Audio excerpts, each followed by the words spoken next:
Good morning guys, আমি চলে এসেছি মাঠের দিকে সকাল সকাল একদম। এখন বাজে 7টা আর আমার টিমগুলোকে নিয়ে আমি চলে এসেছি, মানে আমার টিমগুলো আমাকে নিয়ে চলে এসেছে। ঘরে ছিলাম, ভালো ছিলাম, কিন্তু এই আমার গুরুদেব বলছে যে চ আমার একটু কাজ করে দিবি। এখন আলুর সিজন, তাই আলু তুলতে যাচ্ছি। সামনে আছে বস্তা, আমাদের স্যার নিয়ে যাচ্ছে। স্যার দিকে আছে আমাদের ব্ল্যাক ঢোল, ঝুড়ি মাথায় নিয়ে যাচ্ছে। আর এইদিকে আছে আমাদের একটা পুকুর, আমাদের নয়, পুকুরটা লোকের। এখানে আমরা যখন ছোট ছিলাম খুব চান করতাম, লাপাতাম, মাছ ধরতাম, কাঠকমও ধরতাম, একদম বিরাট মজা করতাম।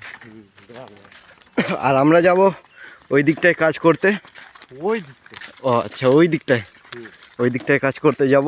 তো আমাদের মাঠটা ঠিক সকালে এরকম ধরা লাগছে, একদম বিরাট, খুবই ভালো। এইগুলোতে সর্ষে চাষ করা আছে। আমার টিমগুলোকে একদম দেখতে পাচ্ছ, এরা সব আলু বিরাট স্পিডে করে। জানি না আমি কেমন বের করব। তো চলো তাহলে এবার জমিতে গিয়ে দেখা করছি। আমরা চলে এসেছি আলু বোতে, আলু জমিতে। এদিকে ব্ল্যাক ঢোল আলু খোঁড়া চালু করে দিয়েছে, এদিকে আমার কাকারা চালু করে দিয়েছে, ওইদিকে আমাদের স্যারও চালু করে দিয়েছে। বাস আমি চালু করিনি, এক্ষুনি একদম চালু করব, তাড়াতাড়ি করে নেবো কাজটাকে। তো চলো তাহলে পরে আবার দেখা করছি। আমরা সকাল থেকে এতটা খালি করলাম, এই দেখো প্রায় আমরা লেগেছি 7:30 থেকে এইদিকে। আর ওইদিকে গুরুদেব আলু বস্তা করছে। হ্যাঁ, আর এইদিকে বুড়িগুলো আছে, কাজ করছে সবাই। আমাদের এখনো হাফটা হয়েছে, বাকিটা আছে এখনো। এইদিকে ওইটাও মনে আছে, ওই দিকেরটা, ওইগুলোও করতে হবে আমাদের। রোদ অতটা নেই তো, তাই জন্য এখন ভালোই লাগছে। যখন রোদ দেবে তখন পুরো একদম টিমগুলো সব এখন আলু তুলছে। রোদও আছে একদম বিরাট। দেখতে দেখতে আমাদের পুরো তোলা হয়ে গেছে, বাস ওই দিকে খালি একটুখানি বাকি আছে, ওইগুলোও হয়ে যাবে। এতগুলো আলু বেরোলো, আর ওই দিকে কিছু আলু আছে। তো আমাদের একটা জমি পুরো আলু তোলা হয়ে গেছে, এবার আমরা খেতে বসবো সব। এইদিকে আছে আমাদের স্যার, নদীর জলে হাত ধুচ্ছে, আমাকেও ধুতে হবে এখানে, কারণ এইদিকে কল নেই, ভালো জল দিয়ে ধুতে হবে, আবার ভালো জল দিয়ে ধুতে হবে। তো আমাদের টিমগুলোর খাওয়া দাওয়া হয়ে গেছে, সব এখন বসে আছে। এইদিকে আমার বুদ্ধি,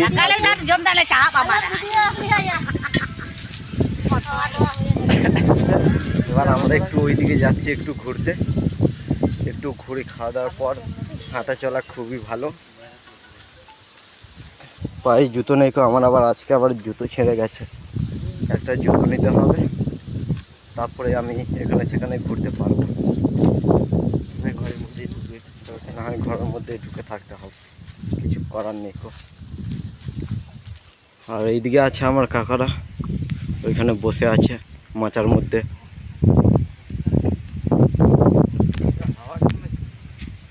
মাঠটা ঠিক এরকম লাগছে আমাদের এখান থেকে। এইটা আমাদের নদীর পাড়, এদিকে আছে নদী। তো আমরা এখানে কিছু ছেলেগুলোকে জিজ্ঞাসা করবো হাওয়ার মধ্যে কেমন লাগছে। স্যার বলুন তো, হাওয়ার মধ্যে কেমন লাগছে তোমাকে? নাইস। নন্তে কয় কথা? হ্যাঁ, আমলে তো সে লাগছে হাওয়ার মধ্যে বসে। এখানে আমরা একটু বসে থাকবো, দিয়ে আবার কাজ করা চালু করবো। হাওয়ার মধ্যে বসার মজাই আলাদা একদম। তো গাইস, আমাদের ফাইনালি পুরো কাজ হয়ে গেছে, বাস এবার আমাদের ট্র্যাক্টরটাকে লোড করে পাঠিয়ে দিচ্ছি। এই দেখো এতগুলো আলু হয়েছে, আমাদের কমসে কম 130 বস্তা মতন বেরিয়েছে।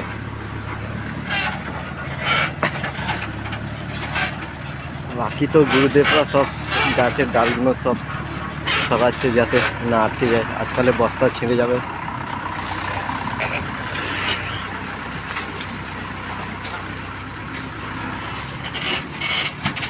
ট্রাক্টর নদীর ধারে উঠে গেছে, এবার চলে যাবে কলেজ স্টোরে।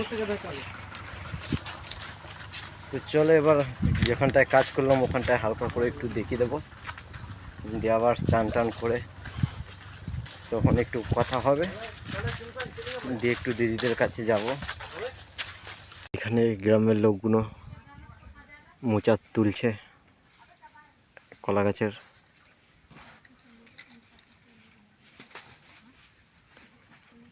ওইদিকে একজন আছে।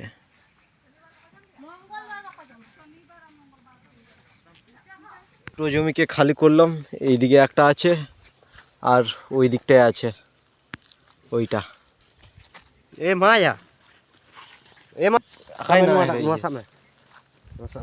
একদম পরিশ্রম করলাম আর আমাদেরকে এক ঝুড়ি করে আলু দিল। নাও